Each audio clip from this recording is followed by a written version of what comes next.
Hi, Wendy. It's so nice to meet you, and I just so appreciate you taking this time for a stranger. And I'm really excited to hear your story and model myself after your genius. Yeah, don't get your hopes up too high.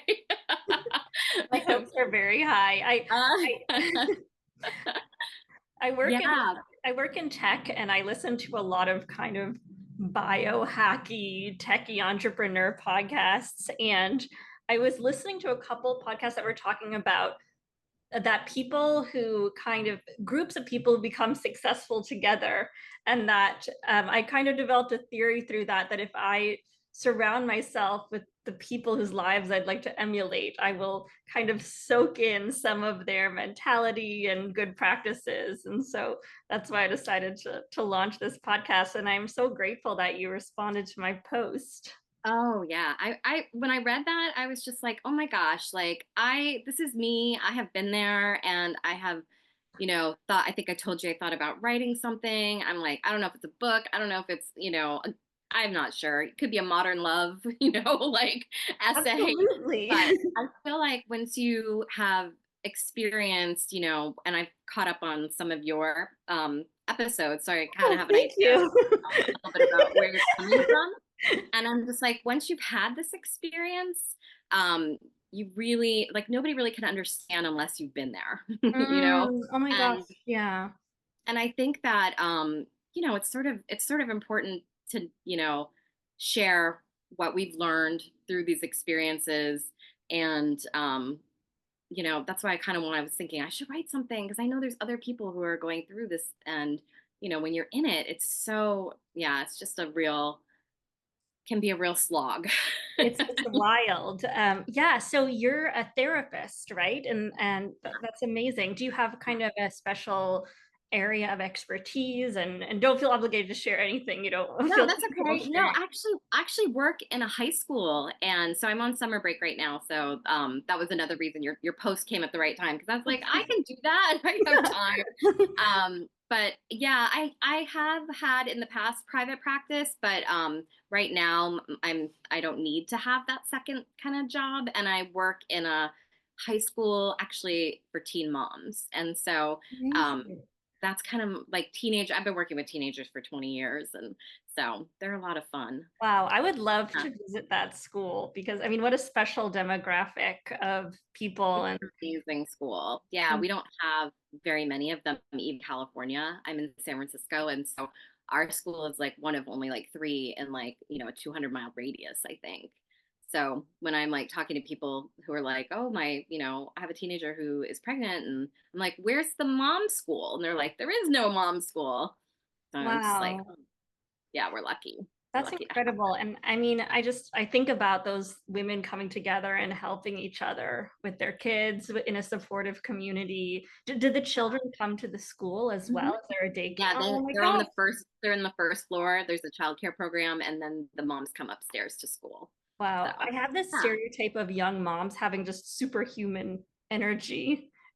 Is I this well, it's true? funny because they all had their babies, before most of them before they were 18, and I had my first at 41, and I'm like, we are like on the opposite sides, right? Yeah. And and in some ways they think I'm crazy, and and I'm just like, I don't know how you did it. And they're like, well, I don't know how you did it. You're older than my mom. So Oh so my it's kind gosh. of an interesting juxtaposition. Wild. I actually met, I think last year, a woman at the bagel shop who was a grandma my age, and I was like, wow, that's not what I consider myself to be a grandma, but that's amazing. That's such beautiful work. Yeah, so I would love to dig in a little bit more. I mean, I guess I think what I'm most curious about to start off is just, what you were going through right before you met your partner and if there were any kind of was there any kind of like internal shift you feel like you went through when you met the person that you were going to have children with, and also just any kind of like way that you were changing your strategy or external work Yeah. that you did. Yes. So I think that when I turned 38 and I met my husband at 40. So when I was 38, I felt like I wanted to make a decision, and and it's only was right for me to make this decision, obviously. Mm. But I wanted to decide if I was going to have a baby on my own, or if I was going to freeze my eggs, because 38 seemed like this number, like there's, and then 45 is the next one. First, you got to do it before you're 38, and then you got to do it before you're 45. And so I was trying to decide, do I want to have a child on my own right now? Do I want to freeze my eggs and put them in the bank for later? Or do I want to just let it ride and just see what happens? And Meaning and I just hope you just get pregnant through somebody. Or Yes. either that, or just this thought that like my life could be full without a Yes, child. okay. My mindset is totally like the bottom of the bucket. Like, oh, do you mean sleeping around estrangement? No, I meant just going in the flow with my existence. No judgment if that's your strategy. People have That told me wasn't that where I that's was correction. going. Anyway, I can you see were why all that might appeal to somebody though. Like, wow, that's a lot easier than some of the alternatives. But no, I guess I meant like let fate decide. Just be like, let's, just yes, like yes. Mhm. where we're going. And I made this, so I took my 38th year and I really made the decision, I'm going to just let it go. And if it happens, it happens. And if it doesn't happen, then I really truly believe that like I can be happy even if I'm not a mom. And if I was going to choose between, being a mom or having a partner, I felt like having partnership was something more important to me than being a mom. And I Mhm. know other people, they feel like the motherhood piece is more important than the partnership piece. And so that's why it's so personal. So I sort of took stock of that internally and just decided I'm letting the motherhood piece just be on the back burner. I'm not going to focus on it. I'm also not going to start asking around if people want to have babies, like I'm not going to worry about that. I'm just going to like focus on having a partner, I didn't want to be on a time frame that really stressed me Mm. out. Yeah. And so making that decision was actually a huge weight off of me, because I felt like I was really interviewing people. As I was Mm. going on dates with people, I was like, here's my checkbox, and do you check off all these things?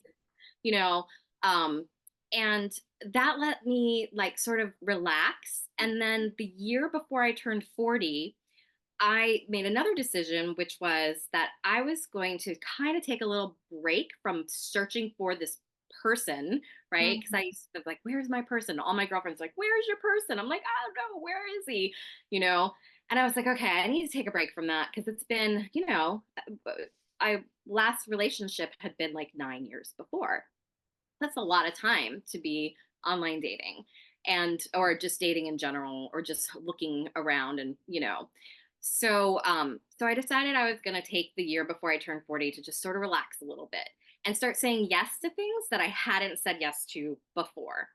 And so one example was I had a friend who's like, oh, I know the perfect guy for you, but he's a confirmed bachelor.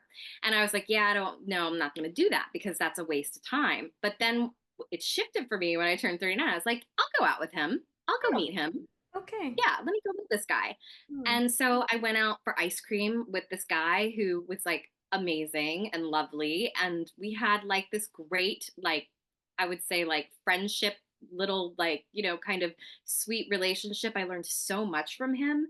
And I feel like we had like such a great experience together. And I was just like, I am so glad that I was open to that because I had Mm. a lot of fun. It was Mhm. a nice break for me because I wasn't looking at him thinking like, how are you my person?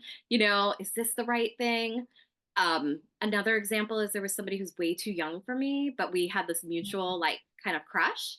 And I finally was like, I'll go out with you. I was like, I know this isn't going to lead to anything. We're in two different life stations, but you're so cute. And like, I would love to go out with you. And we went out and we had such a good time. And we like, had this really wonderful, again, kind of experience together. And I just felt myself feeling like happier, lighter, just sort of like, oh, okay, I've really been so focused on this thing for like 9 years that not taking some time to not focus on it really felt good. So that was a big, those were my big internal shifts. Um, and so then I, do you want me to tell you about how I met Yes, my husband? yes, I Is do. that, And I just have so many questions already. I yeah, mean, do you want to ask especially, questions? yeah, Yeah. because there are other listeners, I just feel like you articulated these three focus points so well, like this choice of, okay, do I go for the baby, do I go for the partner, or do I go with the flow, and how stressful it is for a woman to be constantly pivoting between these points. And a lot of people, I mean, especially now that, there was that very callous remark about childless cat ladies from our potential The vice dogs. president. Yes. They And miss the dog ladies. but in a way, I'm kind of glad he said it, because I think that we feel that internal pressure. I mean, now that I'm in my 40s, I'm not so worried about people thinking that I'm a cat lady. And I don't have cats, but I'm not concerned so much about what others think of me. But for so much of my life, I was terrified that people had a negative impression of me, because I didn't have a family. Yeah. So it's like you have all of this stress going on all of your time, all the time. It's not like you're thinking, oh, I'm happy I'm single, I don't want to date anybody. Not far from it. And the other thing, is that, yeah, it's just so nice to give yourself a break from that job sometimes. And then the last thing is, I think that we're often, because I, like many women who are interested in symbols and spirit and all of this, are get interested in manifestation. Mhm. And a lot of times that I have tried to, find my life partner, I have been encouraged to write down lists of what I want. And I've written down that list so many times, but the list just never feels right to me. And yeah, I don't know. Sometimes I think that's maybe why I haven't manifested someone, because I just don't even know what to write on my checklist. And if I can, this is kind of ironic advice because my advice is don't listen to like other people's advice. because, because I don't think that anybody really knows what they're talking about. Like, I think that, people say all kinds of things like, oh, you should move to another area. Every man in San Francisco is like Peter Pan syndrome. So this is Right, why. right. This is why you can't find anybody. But yet all my friends found somebody in San Francisco. I'm like, And they're like, Yes. oh, you know what? It's when you're not looking that you find Oh, somebody. I hate that advice so much. It's my least favorite Oh one. my gosh. And then it's like, oh, when you manifest them, when you're ready for the person, Right. you're like, I know 12 people who just met somebody going to the grocery store and they were already in a relationship. Like they didn't need to meet anybody and they met somebody. It doesn't, none of that. I mean, it's like well meaning, lovely people who really, they're invested also in your happiness and want you to find somebody, because I had this great group of girlfriends and they all really were like hoping I would find somebody, but they didn't know what they were talking about. And so I think that like the reason we're not finding somebody is not because we have the wrong list. Mm, And I truly believe a lot of this is luck. And I think I had extraordinarily bad luck. And I think that some people, because some people they like go to the bus stop and they meet somebody, right? And like, or the person they're sitting next to on the plane, they marry. It's like really lucky. They have really lucky circumstances that lead them to love. So I think that's a big part of it, and we don't really talk about that so much. That like it is possible you're just really unlucky, as part of it, right? And then the other part of it, I have a whole other theory, but oh, I don't want to go I, too I, off the rails. I actually would love to hear it. Well, I think that I think that like being somebody who is a little bit maybe counterculture or like not as mainstream, not like not I don't know, like if you think about like the curve of people and like most of it, like Mm, most people may fall into the middle, and then there's others of us kind of like that have a different, like maybe walk to the beat of a different drummer or have a different way of thinking, and like and I think that like I was looking for somebody who's a little bit not mainstream, a little bit off mm, the mainstream, in their thinking and in their lifestyle, and I think that I also am a little bit like that. And so I think that I was looking for someone who was a little bit hard to find. And I was somebody who is not the typical type of most people, if that makes sense. that makes absolute sense. I mean, there's so many different factors that weigh into it. I mean, I'm an entrepreneur, so I work alone a lot. Before I became an tech entrepreneur, I was in the theater where it was primarily women, and I'm straight. It's just there's just not a lot of men to go around, and I mean, and just when you're working alone, you're just not kind of talking to people as much, getting to know them as much. So that certainly can have an impact. But there are also little things, for example, I was raised in a TV free household. Oh my And gosh, so me too. yeah, maybe that's our problem. So TV was just not is not at all part of my identity. I can't stand it when people have TVs on in the background. And that eliminates a lot of potential partners because that's such a big part of a lot of people's lives. And I also am really focused on, my happiness. And, I believe that I cultivate happiness through, working to heal some of the pain that I see in the world. It's just, I know that dynamic exists. And unfortunately, and I say this as someone who works in education, a lot of children are not raised to really care so much about what's going on in the world and take action and be critical thinkers. And so I think some of those things also narrow the pool. Yeah. Or Yeah. I don't know. And I'm a little bit weird, but sometimes I want someone Yeah. normal, and are they gonna want someone weird? I don't know. Totally. Yeah, Totally. yeah. I was sort of like, it was for me, part of what I was noticing, like, there's a lot of people who like to put that they were like, and when I was online dating, they were in a fraternity. And I'm like, there's nothing wrong with being in a fraternity. But I just knew that like my high school college self would just be so disappointed, if I dated a frat guy because that was so different than who I Oh God. was. And like, and that's just like sort of an example. But I have a girlfriend who loves all, like, she really just loves all guys and doesn't, if they were in a fraternity or a rock band, she didn't care, and she just had much easier time dating because she was so open to all of these different types of people. And, and I think that like I was jealous. I was like, oh, I wish I wasn't so, selective about who I'm looking for. But that Yes. felt like, it was That's so important to true. me. It's so true. And I feel like there's a couple different dimensions to that. I mean, first of all, at one point, I moved. I was really trying to game the dating system, and I moved to Austin, Texas, because I read that that was the highest ratio of educated men to educated women in their 40s, and that in New York it was one of the worst ratios. And that Oh, so I wow. thought if I moved there, there would be more marriage-minded men. And I decided that I was going to go on 90 dates in 90 days. And I did it. It was A excruciating, lot of work. painful. I mean, Yeah. I experienced a lot on that, but the biggest insight I had, besides that dating is not a numbers game, as people say, is that there were so many tiny things I didn't think of that were deal breakers for me. And I had an accountability buddy, so I really asked her to be honest with me if I was being too tough about a deal breaker. But for example, one person showed up and started justifying the bombing of Hiroshima and Nagasaki, and I just couldn't even be present. Another person showed up and he just spoke for an hour and never asked me one question about myself. And I understand people can be nervous, I mean, another man, the entire date he was shaking, he was so nervous, and I at one point just said, you seem really nervous. I understand, I also feel anxiety when I'm dating.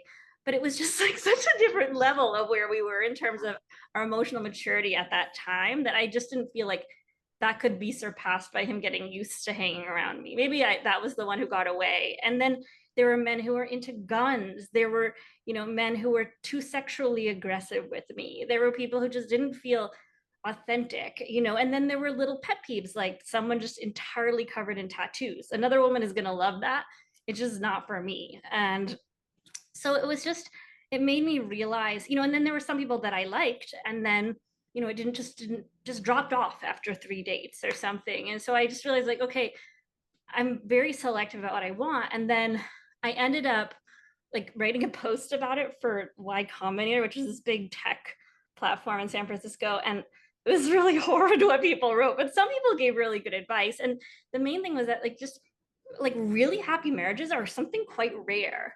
And, and that what I was looking for was something really, really special. So, of course, it would take more time and energy to find that thing, and so that has kind of, I just don't want to kind of marry anybody for the sake of marriage. And that does change the game Right. in some ways. Yeah. That was a Yeah. rant. I'm here to ask you what you think. But and another thing I just wanted to say is also safety. And I have a lot of sexual violence in the history of my family. I mean, luckily, my own experience has been somewhat limited, although I have experienced some of that. But my, older women in my family have, faced rape and sexual abuse, and I think that for about 10 or 15 years, I was just terrified of even talking to men. And then a therapist just kind of helped me become aware of that and realize like I can say no at any point in the date, but it's scary. It can be Yeah. scary. And I think that sometimes I respond to that fear by saying, I don't like his nose or I don't like his politics. Yeah. And it's just like a fear of Sure. being open to that vulnerability. Yeah. Yeah. It's very layered. There's so much to unpack, you know? Yeah. Oh my And gosh, but I want to hear about you. And I want to know, like, so you kind of said about the checklist. So did you just ultimately feel like checklists are worthless, or do you think there's an approach to manifesting that is more effective that I should try?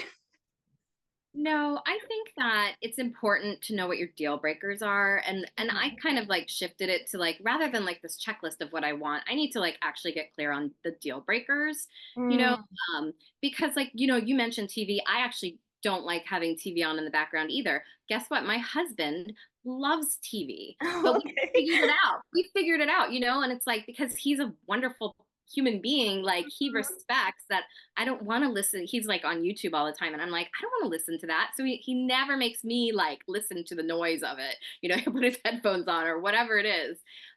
So I think that like TV like might have been on like doesn't like TV would have been a good check box. But like when you think of like a deal breaker, I was thinking about like what are actual like flaws in like Mm. humanity, like people like racism, misogyny, like all these things like, narcissism, all these qualities that like, that are really like, or somebody who isn't self-sufficient, right? Can't like, fund their own life, whatever their life is. Because I got to the point where it's like, I don't care. I would like be happy to meet an amazing, food service industry worker as Mm. long as they are like, have their shit together. And, 'cause that's what's attractive to me, not the Totally. job or whatever. Um, and so I was just like, I just want somebody who's self-sufficient because I'm self-sufficient and, and I work in the public schools. So it's not like I was bringing a lot to the table financially, but I just wanted us both to be financially, sufficient and self-sufficient. And I think that I had to get clear on like, what is truly a deal breaker? The little things like, I'm trying to think like, well, smoking was a deal breaker, but like other little things like video games or like for some reason I had this thing about like, so many guys play video games and I was like, oh, I don't get it, but is that really a deal breaker? Like racism is a deal breaker? No, Yeah. right? Yeah. Yeah. No. I just don't want somebody who's just like a couch potato is what that really points to, right? And the Right. TV really points to this like sedentary lifestyle. So like I like let a lot of that kind of like small things go. And also I had this impression of golf, like people who do like play golf. I don't know. I just had this impression of, like We all know. funny, We right? Now all that I know, think about right? it. Yeah. My husband loves to play golf, so just we get caught up on these little things and maybe it's, speaks to what you're talking about where you're like, oh, I don't like your nose. It's sort of like there's something in us that's like Yeah. hesitating, and we want it so much, but we're also like, I don't know, you play golf, that's weird to me, or something. Yeah, I don't know. totally, totally. Fantasy football. I think a big one that I Fantasy football is a good one. Yeah. Minecraft. No, a big one that I had to get over was college education. Oh And yeah. I think that I thought, my family would be judging me. And I, my mother, she's a single mom, she invests so much in my degree. And I have this deeply ingrained false belief that people who went to higher education were superior to those who don't have a college degree. And, Sure. you know, Yeah. it was a book I read that really kind of opened my eyes to that being false. And I remember I dated this electrician, super hot guy. And he was just driving me around in an SUV, paying for everything with $100 bills. And, I mean, just there was no problem there. I Oh mean, yeah. yeah, yeah. He did end up Yeah. being a bit of a video game addict, and it didn't didn't pan out. But yeah, I think and sometimes I still struggle with that, even though Sure. intellectually I mean, I've had experiences which demonstrate that that attitude is flawed. It's still, when I see, ooh, Yale, Harvard, this is like quality guy, and it's simply not true. Well, right, because we're like, it's sort of like we're almost like groomed for that, right? In our families, because that's how my mom was the same way, like education is so important, all this stuff. And there was quite a few people in my life that didn't get a formal education, and they are so successful that like thankfully I had that view so that I could like counterpoint this other messaging that I was getting my whole life about like, how and so I was thankful that like I could see past that and I didn't use education in my like filters. But I will tell you that if I saw that like somebody was like, a doctor, I still felt like, ooh, right? So it's still there. Yeah, Still yeah. there, I think it's okay to know that about ourselves and also to allow ourselves to be flexible. You know, and it's same with like the way that someone looks. It's like I had like a type and I had to really accept that like yeah, that's the type that I see visually that excites me, and also there's other people that excite me where it may not be exactly the type that I thought it was going to be, and Absolutely. there might be other things that are exciting about them. Yeah, I So mean, my aunt always says you can always give your man a makeover once you start dating him. Like, I think she buys all my uncle's clothes. But yeah, oh my well, gosh. during my time of being single in my 30s, I had a really like very close guy friend who was also single the almost the entire time I was single, and he became one of my best friends. And everybody was like, "You guys are gonna end up together. Like, why you would solve each other's problems? Like, he's so great." Even my mom was like pressuring me to like be with him, and it was actually really helpful because I had this like male perspective on dating alongside of my own. And Yeah, then also I had this real understanding that like he's amazing. I love him. He is the whole package, but I don't want to kiss him. And it's like, and there has to be some spark, right? Like I I think can't so. like I can't get past that. You have to want to like, smooch your husband, you Yeah, know? absolutely. I mean, I want to I mean, and I know there are people who don't, so that's a whole other issue. But I think that passion is also important to me, even though that gets knocked a lot. I'm not saying I have to see him and think he's the love of my life, just like Chris Hemsworth in the, super galaxy. But, I think, yeah, it is important that I do feel that attraction, and that's not bad to want that. And other people, it's not as important for. But I mean, I think like you're really kind of waking something up in me talking about this weirdness. Like I feel like that kind of resonates a bit in terms of like connecting with people and being a little bit odd. And then also I guess I'm kind of curious around like because you talked about it being a lot about luck. And I do think that Yeah. maybe that, is kind of a thing. And I don't know if that's just So luck as in the odds or is it there's a real like a magic happening. But I do know like it seems like I meet friends in these kind of amazing ways, but like a partner, it just doesn't happen as much. But I do want to know kind of like when it happened. I mean, was there something that like when you met your husband, like what happened? And do you feel like you did something different that helped open the door for that? yeah. So I think I told you that I was, dating like people who were not, like marriage material and having a lot of fun and just like taking a little break. And then it was the summer and I got sick, like really sick with like the flu. And I was just feeling like really bummed about it. Like, why do I have the flu in the summer? And like everybody's going out on vacations Mhm. and doing all this fun stuff. And it's like as much fun as I was having, and it was nice to take a break. It hit me. I don't have anybody to like come bring me chicken soup. Like I don't have that. And and I was just like kind of like, I wasn't feeling great and I was kind of bored. And I went on, and I hadn't been on that, like this could be a whole other conversation, but I had to go off of the apps because I think it brought out the worst in me. Detox, And yes. and so I had to take a break from that. And so what I did is, and unfortunately, this doesn't exist anymore, but I went on Craigslist. And the Oh Craigslist my exists. gosh. Craigslist exists, but it doesn't, the personals are gone. And I just went on, and they had a category, it used to be called long-term relationships. And I just went on Craigslist because I was like, I don't want to look at photos. I just want to like find somebody like who thinks the way I think, that like, wants what I want. And I don't want to be distracted by these photos, because that was what my problem was with like doing the okay, it was at the time, it was okay Cupid was the big thing that I was doing. And so I went on Craigslist, and there was this posting, and it was from my husband. And I read it and I was like, oh my God, this guy like is exactly, he's saying, he's like, I could have written this posting.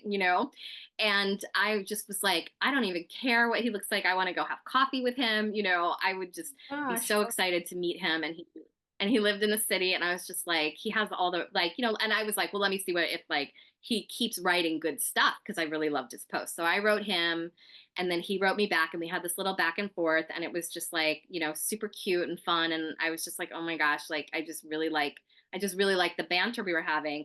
And then I sent him my photo. I was like, all right, here's my photo. Like, this is me. And then he sent me his photo back, and I was like, it's okay. He's like, I'm gonna go have coffee with him, but like, I don't think I'm gonna have a spark for him. I'm like not turned off by him. It was just like it was kind of a funny, now that I've met him, he was like holding up at the camera like at this weird angle and squinting into the sun, and it was the worst picture. I don't know Gosh. why he wanted to send me that picture. But I was just like, and I remember telling my friend the day I went to meet him, I was like, I'm just gonna go waste some time meeting some guy I'm not gonna be attracted to, you know? And they're like, oh, okay. I don't know why you're doing that, but have fun. And then we met for coffee, because I had also come to this conclusion that I just wanted to do coffee. I didn't want to Hmm. drink. I didn't want to like do this weird dinner date with somebody you don't even know if you want to have dinner with. Like I just wanted it to be casual in the middle of the day. Part of it was also a safety thing, right? And some guys pushed back on that, and I was like, ew, gross. Okay, bye. Like so he was like, yeah, coffee's great. Yeah, let's do coffee in the middle of the day, no problem. And, I was sitting on the bench outside the coffee shop and just thinking like, all right, like, where's this guy? I don't know why I'm wasting his time. And he walks up, he looks nothing like his photo was the least flattering photo. And I was just like, oh my God, I'm so glad I'm on this date. Like, Wow. I'm Oh. so glad I didn't, if I had seen that photo on OkCupid, I would have been like, no. I just like, and it really like struck me like, who else did I say no to So that many like probably. didn't have the pictures. And and it was like we had coffee and we sat down and we closed the place, and I was like, I think I just met my future husband. Wow. It was just so like, when people talk about like when but I didn't buy into that, because my last long-term relationship was a friend's roommate, and I actually tried to set him up with someone else, like another friend of mine, before I finally like was like, okay, I'll go out with you. Like I didn't have that sense with him. Right. So I believed in what some people call like a slow burn, right? Like they become more attractive to you, because that did happen to me with the last person. But Yeah. this was very, very different, where it was like immediate. And it was not just about the way he looked, because he wasn't my usual type, but it was just the way he made me feel. I think you were talking about those 90 dates and 90 days. That's such a And I good was just, thing, like the way you feel. Like oh, that's so good. yeah. Yeah. Yeah. It's just like, you just feel like, oh, like I could totally be your friend, like even like, or you're just fun to hang out with, or this time is flying by. Like they closed coffee shop on us. We were like, what? The coffee shop place is closing? That kind of timelessness. Mm, And just that feeling that someone like, that he just made me feel so at ease. He wasn't creepy. He didn't say anything racist. He didn't like, mm. it was just really this beautiful, like simple, not overly flirtatious, just like, really great first meeting. That's And amazing. and it just continued, and I was like, this feels so different than anything else. I was just like, this just really feels like, like something is definitely, different about this situation than all the other situations that I had been through. That's So incredible. I mean, and it just shows how these things can materialize in so many ways. There's no rules like, oh, if you're attracted, that's a bad sign. Butterflies are danger, or if it's slow, that means, it's not a good sign. It's just these things can happen in so many different ways. And so what about your husband? I mean, like how did he feel? Like why? I don't know if he been married before or yeah. So we talk about luck. I was his second date. And I'm just like, you have no idea what I have just been through the last 9 years, and I am your second date. Do you know how lucky you are? Like, it just drove me crazy that I was the second date that he had been on, like, and I was just like, oh my God, I just like, that just kills me that like like how lucky, right? And or maybe he's just not picky, but but so that was really funny. But yeah, he was divorced, and he had been divorced for some time and had been actually in another relationship for some time and then been out of that relationship. So he was, the marriage had been in the past. So many years in the past. But and also like I know some women are like, I don't know if I want to date a divorced man. And to me, I was like, well, that just shows me they're not afraid of commitment, right? They like got up and got married to somebody. Like they're an optimist, I think. At least they were. And so I never was worried about him being divorced. But he didn't have any children, and that would have been okay with me too, because I was open to that. Um, and so yeah, he was just ready. Like he was looking for somebody, and he wasn't a big dater. He didn't like to like play the field. And, he just really liked me, and I really liked him. And then the other crazy thing that came up on our first date was that we grew up 10 minutes away from each other in suburban Washington, D.C. oh, And our families were still in the same houses 10 minutes apart. And so we were just like, whoa, that's whoa, crazy. Yeah. that's so wild. That was like this really nice thing that we had in common was geography and our families being in the same place. I was like, when we joke, well, that would make Christmas easy. So, but Like, yeah, wow. I mean, and I don't know if it's these common points or, I mean, there's something happening in the universe. I think there's almost some kind of term, like a string or something, some tradition where there's this idea that you have been crossing paths, but you only meet when you're ready yes, to meet. yes, Wow. yeah, Yeah, and I think the point about divorced men is so good. And I say this with a big caveat that I mean, our the way that we think about gender is changing so much. So I wouldn't want to say men are like this and women are like that, but I have noticed that at least men of my generation and above, it seems that it's more common for them to go on maybe one or two dates and then that's it, and that they have a yeah, very kind of specific criteria of what they want, and when they find it then they're good. And even yeah. there's this famous like matchmaking service in New York City called Agape, and I spoke to them once and they said they only take men because they have a 90% success rate with men, but women have just so many intricate needs, Oh, what they're interesting. looking for in a partner, that they just can't take women on as clients because the success rate is too low. This reminds me of somebody who had this metaphor that men are like taxis, and like when their light is on and you get in the cab, you're the one that drives off and gets married, right? It's like you get in the cab and their light wasn't on, then you just drive around with them not knowing, that they're not ready for marriage or whatever. And I thought that was really like clever idea that like, so my friends would be like, is his taxi light on? you know? Does he want to get married? Because like you just need to find that guy that wants to get married. I don't know how much I believe that to be true. I think maybe men are less picky than women. I don't know, but that's really interesting. that it's like easier for the men to get matched up. Yeah, I mean, if that's what So they want, if they are really looking yeah. for marriage and My guy friend that I was, sort of going through this parallel experience with, he never found the right person. And from an outside perspective, looking in at his like dating, I think he was way too picky. Like he was just like, no, she doesn't like have this physical quality or that physical quality, or mm, like she's not bubbly enough. Like he was really like crossing people off the list. I was like, wow, you are really hard to like, please. And he never found somebody. when you're So yeah, I mean that happens too. And yeah. when you and I mean I've been there, I really empathize with it a lot. Where that comes from a place of fear, from a place of insecurity. There's so many reasons for that. I mean, I know now you're mostly working with students and you have been in private practice. What do you think are maybe some of the hangups you see in women like me that might get in their way of finding love and partnership? Things that you can to look for in yourself. Well, you know how you were saying it, this thing about it's a numbers game. And like to some extent it is true that like the more people you meet, the more chances are you're going to like encounter somebody that is the right person for you. So I do think that like there is something to that. Like, don't just sit at home and not meet anybody, right? So that in that way, like you have to, you know, expose yourself to other people.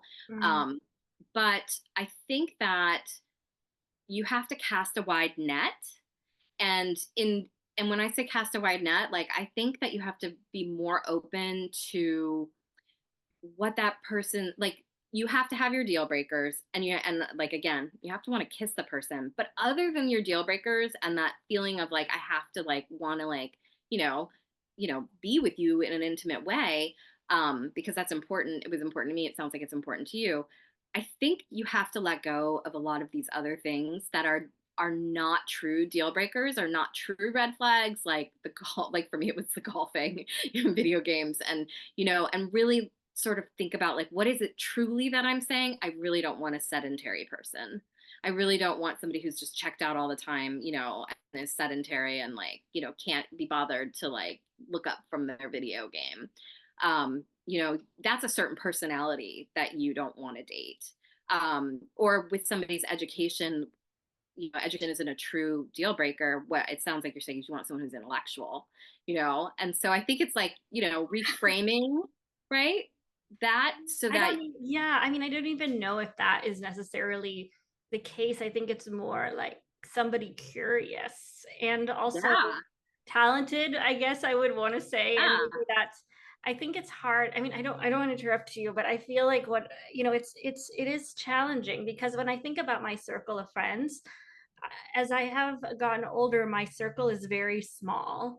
yeah, And it is people who have this kind of interesting combination of being very lighthearted and funny and optimistic, but also caring really deeply about the world and issues in the world. And it yeah, seems like that can be a very tricky thing to find because often people who care very deeply can get more depressed and intense and heavy. And I find that really drains me. And yeah, I'm kind of drawn towards the light, but I also, I devote my life to children and education. So it's a very small group of people. I also have almost zero tolerance for any type of criticism among my friends. The people that I keep close by me, I really need them to uplift me. And I think it's partly because I'm very critical of myself. So those, but nevertheless, I have these wonderful friends that I've met.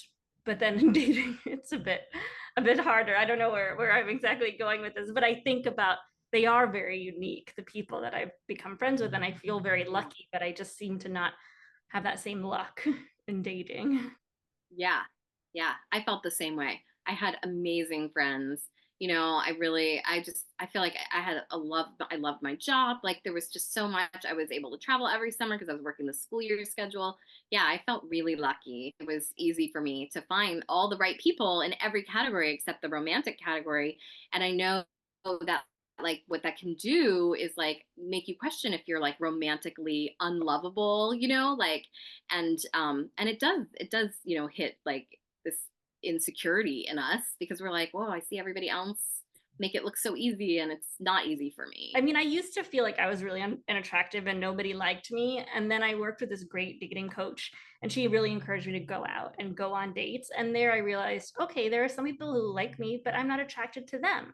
And there are some Right. people I'm attracted to, and they're not attracted to me. And then one in every 10 dates, we both like each other. And maybe it evolves and maybe it doesn't. And that was so helpful to me to reframe that conversation.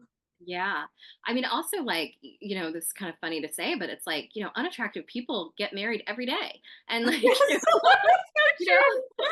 Yeah, and yeah. so do chubby women, and so do chubby men, and so do, like, people with curly hair. I had somebody say, you should straighten your hair because What? curly women don't do as well dating. I was Oh like, my okay, God. like, but I guess it's just like, but there's curly hair women finding people all the time.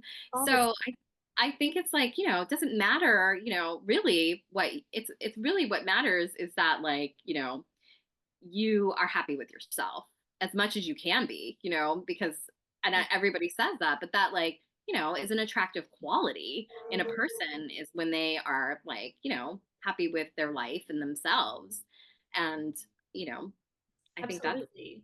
And it yeah. is true. If you're happy, you attract happy people. So that's a big plus for sure. For sure. Yeah. I mean, so how do you like marriage? I mean, sometimes I'm afraid, wow, I've worked 20 years towards this. What if I get married and I don't like it? I was also raised without a father. And so, and I thought, okay, that's why I didn't meet someone. And now I think it's become harder and harder for people to meet someone. So I don't know, like, so what do you like about your marriage? What's good about being married? And especially in this time where some people, reject the institution of marriage altogether. Sure. Yeah. Well, I also think that when you're in your 40s, it gets really clear what you need in your life. Maybe if I had gotten married when I was 22, I would have chosen all these other measures, That's true. and then I can see why like I think the marriage statistics are a lot better for people who get married later. Because they're a little more clear on who they are and what they need and what's going to work and what's not going to work. And also, like, you waited till you're 43. I waited till I was 40 and or 41 to get married. And it's like, I didn't wait all that while just to like throw it away for somebody who's all wrong for me, Or just okay. Right? Yeah, just so how you'll do. Like I could have done that 10 years ago, So, what I love about being married is that, we're a team. And it's like we're doing this life thing as a team. And that was what I always wanted. And what I was always hopeful for was that I could do, we Love could that. join forces and just be this awesome life team. And whether we had a child or not, like both of us were open to it, but neither of us were like, we have to, we're going to do it no matter what, and I just was like, I Mhm. just want this partner to like do this life thing with. Oh, And you want them to obviously add value to your life and not take the value away, which I, see a lot of people in unhealthy or toxic relationships. And I'm like, that's not an add value. I don't know why you would accept that. I mean, there's a lot of reasons why people accept that. But yeah, and he and I just we really truly like hit it off. mm, And we just really, even though we're very different people, we complemented each other, and his strengths and my strengths were not the same. And so that's always actually good because then I can do certain things and he can do certain things, and we kind of like, really make a good team. that's And beautiful. Can you give me yeah. an example of that, of how your strengths differ? So I am like really good at the social kind of organizing. And when I think about like parenting, it's a lot of work. We have an only child. And so I have to like, make sure that we're doing like, play dates and like, keeping up with like friends and friendships. And that is like science fiction to him. He is just like, I just cannot even like, I don't even want to think about that. Like the idea of like calling someone or texting someone and seeing if they want to get together at the playground makes his like, yeah, nails on the chalkboard. Right. So, and I'm happy to do that kind of stuff. So Yeah. I'm sort of like more the social coordinator, and he is more of the like what is like going on in our house? Like what needs to be done in the house? So if you go on this play date, I am going to build the garden in the backyard, that kind of thing. So we both benefit because I'm doing something I enjoy and I don't want to build a garden. And like he's doing something he enjoys and it benefits everybody. Um, and we kind of like attack everything in that way. I hate laundry. He hates the dishes. So I'm like, all right, you're on laundry. I'm on dishes. And we kind of like do things a little bit like that. He's very good at tech, and I feel like tech hates me. And so that's like really, you That's so know, wonderful. I love that nice so to have much. that as well. And he is definitely more of an introvert, and I'm like right in the middle where I do need to like get out of the house and go do stuff and talk to people. And so, but he's totally willing to come with me. If I say, "Hey, this is important, come with me," he's like, I'm there, and he's really chatty and friendly, so it's fine. But it's also fine for me to go out and do things without him. And he'll go play golf without me. So, um, yeah, it's just really, I think it's really important to find the right person for sure. Absolutely. So you're Uh, not wrong to be like to be really selective. selective. Yeah. So here is a kind of, I guess maybe more of a therapy question. I don't know if you've had this issue yourself, but so I have a bit of a fear of losing myself in early love, and I've seen it happen to me many times where. Like when I had my first boyfriend when I was 24, it lasted about 3 months. And then until for about 7 years, I didn't go on nothing happened. And then I started seeing a dating coach. And then when I moved to San Francisco and I started dating more, and I was actually in a really financially secure place, which I think was very important for my dating. When someone wants to leave finance before romance. And I met someone, and it was like everything I had ever dreamed of, just the love and the caring and the way our energies met each other. I even just slept so well next to him. Yeah. And about 3 weeks into our relationship, he disappeared for a day. And I realized that he was a chronic alcoholic who had been to rehab, and that's why his marriage had broken up. Nevertheless, I stayed in the relationship for an entire year, and I was so in love with him. I just really felt like mystically, magically, this was my person. And and then it's happened a couple of times. Maybe I had like a one night stand with someone, and I felt like maybe this, like my brain actually is thinking that this could be the one, even though all of the logical signs pointed it to be completely incompatible. And the last guy I dated a few months ago, I just, when we were dating, it became we had this really wonderful first meeting, so energizing. And then it turned out that he was just really not interested in marriage or kids. And there were like a few other things, like, you know, that I would feel very anxious. Like I started having panic attacks almost every day. And nevertheless, and then I was going to go on a trip, and I said, it's good that we're not, like that we're both going away, because he was also traveling. And then he had been so active, like messaging me every single day, calling me. And then the minute I was gone, it was just, I would message him, and then, he would reply a day later. This is a guy who was like constantly giving me attention, like every single day before we started dating. And I was just really heartbroken. I couldn't stop thinking about him. I couldn't stop initiating text with him. And so I feel really scared about Yeah. dating and finding someone I like, that I'm going to not have discernment about whether that person is a good partner for me. And I don't know if you have any advice about just like finding your discernment when like there's just so much going on inside your body. Yeah, absolutely. And I felt terror about my husband when we first started dating because I was convinced he was going to dump me at any moment, and like I was like really terrified. I was so excited and I was so terrified. And so like, I could barely contain it. Finally, after 3 months, I finally confessed to him that like, I said, I'm just waiting for you to break up with me. And he's like, why? What did I do? What did I say? And I was like, no, Right. it's nothing you've done. It's nothing you've done. It's all in me. It's like this terror, but I just finally had to tell him, get it out. Um, but I think so. That is why I want to come back to the same point. You've got to get clear on your deal breakers, right? You have to get clear, not on what you want, but on what you don't want, so that you can always fall back on that and let the other little things, not be as important. But those have to be your non-negotiables. So when somebody, people call them red flags. when somebody's waving the red flag, you're gonna be like, I already made a deal with myself that I'm not going to do that, like, because that's a deal breaker. I can't be with somebody who is mean to the service industry workers, right? Like that is not No, no. right. I think Like, even in love, I would not have tolerance for meanness. So just no, no, no way. sure, yeah. Yeah. And then I think that, like, do you know the term love bombing? Oh yes. I I feel know, like, I have experienced it. yeah. And I Yeah. think it's like you gotta watch out for the love bombers because that happened to me a lot when I was dating.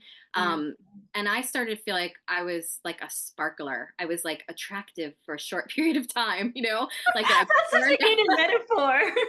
Yeah, yeah, yeah, yeah. and I was like, oh, Right. am I a Well, sparkler? And then my what friend did was I like, do? Did no, I get too they're needy? love bombing you. Right, They're like right. pouring everything they got into you, texting you constantly, all into you, and then they're just like gone. And she's like, and I was like, oh my gosh, and that's a whole thing that I had to learn about. And I was just like, oh, okay, love bombing is a bad sign, and it feels amazing, but it's like, oh, that's not a good sign that they're like, you Yeah. know. When I met Nick, he was super into me, but he still wasn't like doing weird things. Like he still paced himself. He's still, I don't think he kissed me till the third date, and I was just like, oh my God, he's not attracted to me. Like it was just Mhm. really, but it was just really like it progressed. You want to progress, but you don't want it to be this like, crazy love bombing thing that then like peters out. My gosh, Wendy. I mean, this is so rich. I mean, what I'm learning from you, I kind of had an insight, which is that so I was raised by a single mom who just completely adores me. Still, I'm just spoiled beyond belief. And I think that sometimes that's what I think real love is supposed to look like is someone just like over the top loving you. And it actually annoys me sometimes, with my mom, but I almost get scared like, oh, if someone doesn't respond right away or if they don't if I don't hear from them for 2 days, they're not that into me. When actually, maybe that might not be the case. And then it makes me feel like people who are, expressing all this love, oh, they're the ones that are really into me. And I just that's just, it's so the behavior is actually very clear. And it's good to kind of like to just be on alert for it and be open to something real. Yeah. Well, you mentioned you had an accountability partner.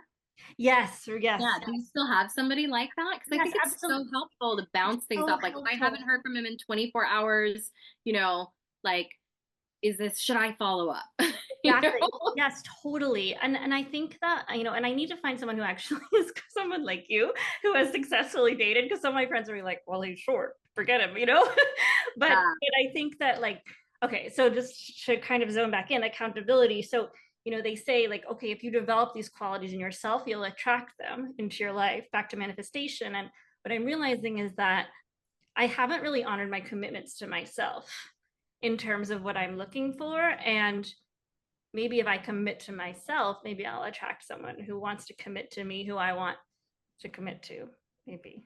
yeah. I mean, so I'm really into yoga and meditation. So like Yes. you're totally speaking my language. What really worked for me was a meditation teacher said, fall in love with everyone you meet. Find what you love about them. Fall in love with every single person. Just fall in love with the people on the street and the people in the store and like all the people at your job. Just and just like love them and fall in love with them all. And I felt like that was so helpful to me because I think that again, and we didn't go into this, but like I had become so critical using OkCupid and like for a brief time I overlapped with Tinder, but it wasn't, I can't remember when Tinder came onto the scene, but I wasn't on the scene for a long time with Tinder, but I did use it. And that was even worse than OkCupid. I was just like, oh my gosh. Like I became like such a critic and I saw a part of myself that I did not like. And I had to like, really think about that. And then I was like, oh, and then he said, fall in love with everyone you meet. I'm like, I am doing the opposite. I am criticizing everybody. I am just like, oh, I don't want to be that person. Absolutely. Absolutely. And so I think that like, you seem like a very optimistic person. And I think that like, that takes us far, right? Because I know some people who are not optimists, they're pessimists, and they went on 5 dates and called it quits and they never like went on dates again. And so I think that, being optimistic about people, and like I'm a Mhm. humanist, so I try really hard to see the I good love in that. people, and like really like I'm short, I'm 5'2", and like, I was like, I feel like short guys get such a bad rap, it's like, They're like the hidden secret of it. I know. so I was like, I'm happy to date a short guy. Like, I'm sure there's amazing short men out there. I don't care. I'm only Yeah. 5'2.5", like, you know, um, and that didn't like that was I think it was like it made me feel good about myself. I still ended up actually with someone who's 6 feet tall, which is hilarious because I don't care about height, and I have friends that are like, oh, you wasted a tall guy, like you don't even Yeah. care about how tall he is. I mean, Um, women are so superficial for as much as we kvetch about men. I mean, so many women I know, it's about height. And I know that I am as guilty as everyone else as using the height thing on the dating apps. But honestly, I know the only reason I care about it is because of what I think my friends think. For me, myself, I've been in love with like many short guys, had crushes on short Yeah, guys. me too.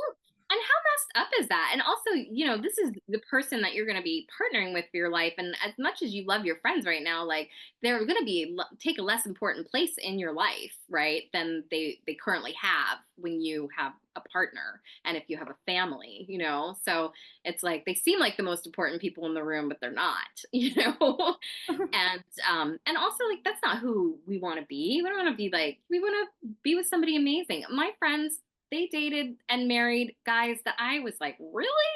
That's who you're gonna choose? And like they're so happy with that person. That's what matters. And That's what that's all that matters. matters. Absolutely. Yeah.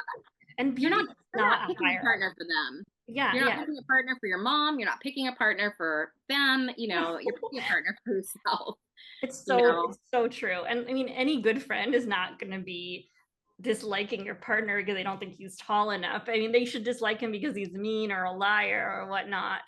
So, Yeah, I have and a friend who is dating a guy who's 6 inches shorter than her. And I was like, you go, girl, that's amazing.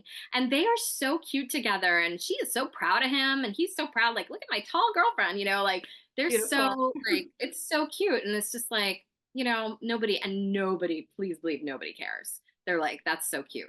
They're so cute So, together. so cute. And I really do think, especially for the women listening, I have come to really believe that beauty is just not a hierarchy. It's not like there's these most beautiful and least beautiful or most handsome and least handsome because every child thinks that their mother is the most beautiful person in the entire world. Yeah. And I myself have gone through every spectrum of thinking I'm the ugliest person to the most beautiful person alive. And this year, I just noticed myself critiquing how I look so much. And I decided this is the year that I'm going to develop a positive self-image of myself. And every time I saw like, oh my gosh, you look ugly, you look bad, I forced myself to say, you're so beautiful. I love your nose. I love your double chin. I love all these things. And now I have such a positive view of how I look. I'm still look That's the same. amazing. It's just, I just changed my perspective. And that's all I really care about, that I think I look good. Nothing else really matters, Yeah. right? So,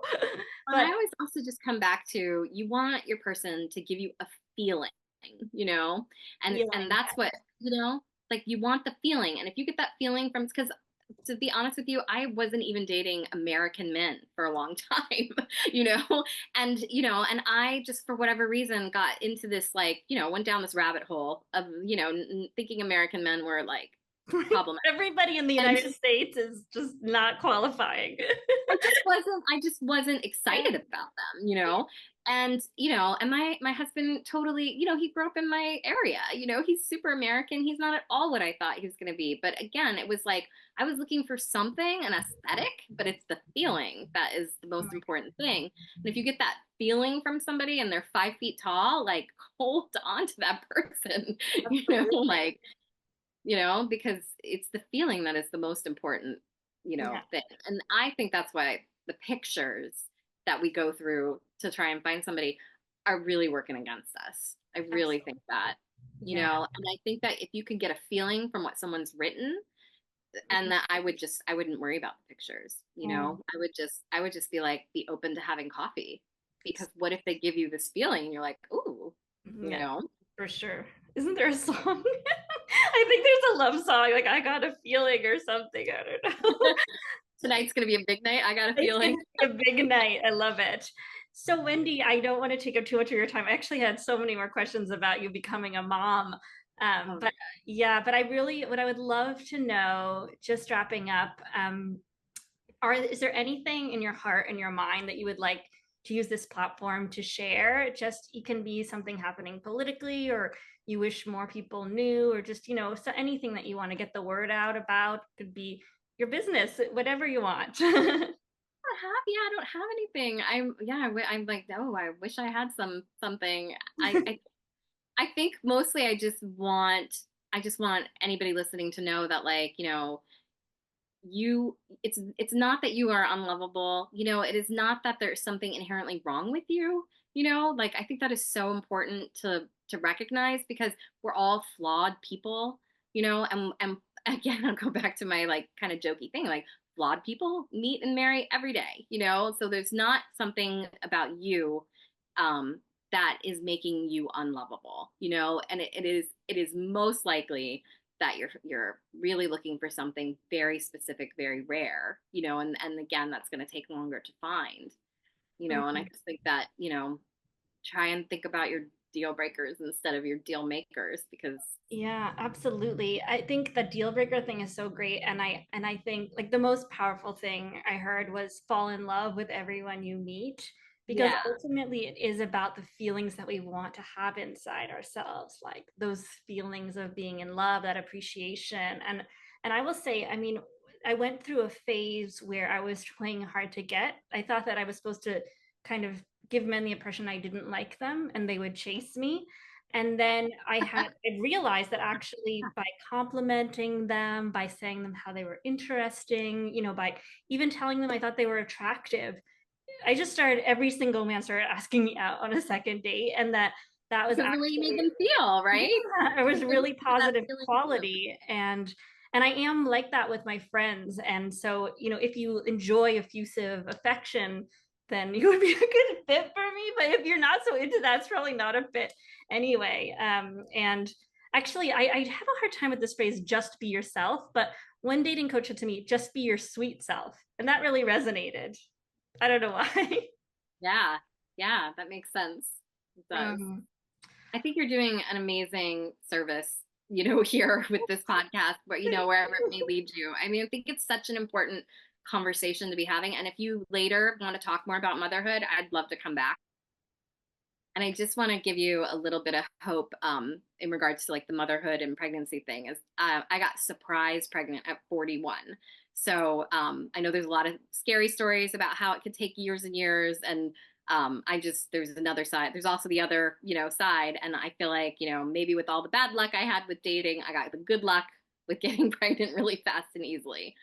So this has been just really wonderful. And I just so appreciate your time and your wisdom and your love. I can tell you really embody that principle. So thank you yeah, so much, Wendy. I just really yeah, grateful. no problem. And keep in touch. You have my email. Thank you.